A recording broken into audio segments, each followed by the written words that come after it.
Hey everyone, today we are exploring exciting world of additive manufacturing, commonly known as 3D printing.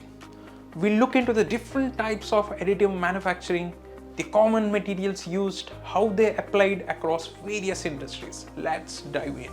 So what exactly is additive manufacturing? Simply put, it is a process that creates three-dimensional objects by adding material layer by layer, unlike the traditional manufacturing methods which often cut away the material.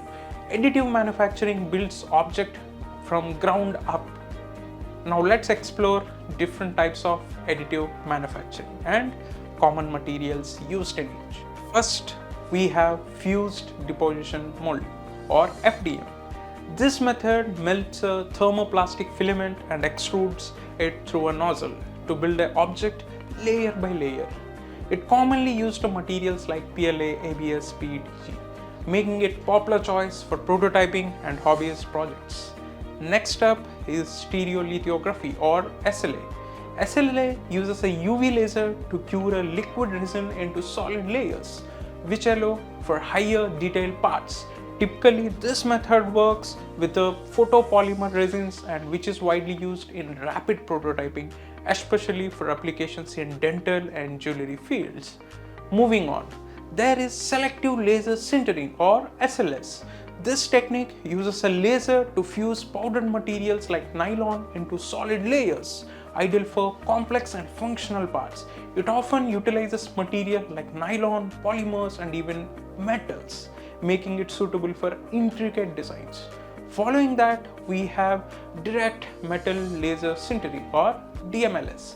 DMLS is similar to SLS but specifically focuses on metals. It uses with materials such as titanium, aluminum, stainless steel, and commonly applied in industry like aerospace and medical for producing durable components. Another fascinating method is binder jetting. In this process, a liquid binder is deposited onto layers of powder to bond them together.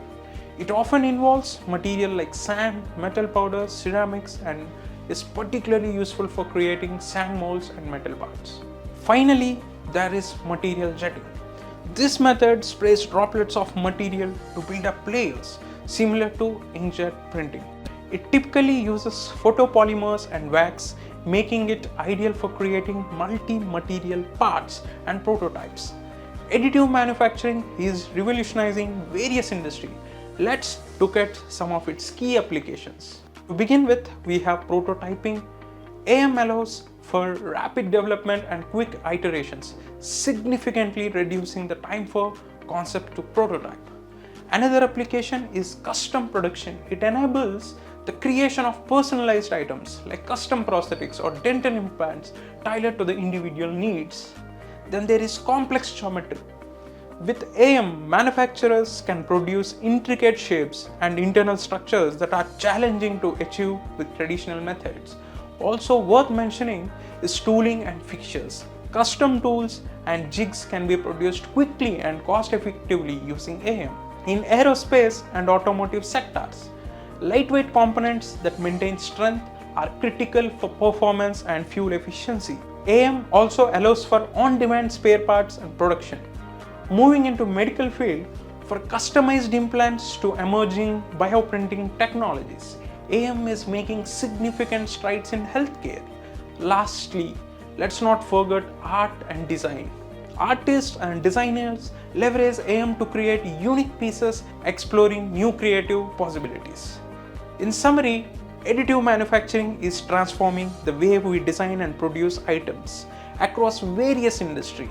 With its ability to enable faster production, customization, and effective material use, AM is becoming an essential tool for innovation in the modern world. If you enjoyed this video, please give it a thumbs up and subscribe for more insights in technology and manufacturing. Let us know in the comments if you have any questions or topics you would like us to cover next. Thanks for watching. See you next time.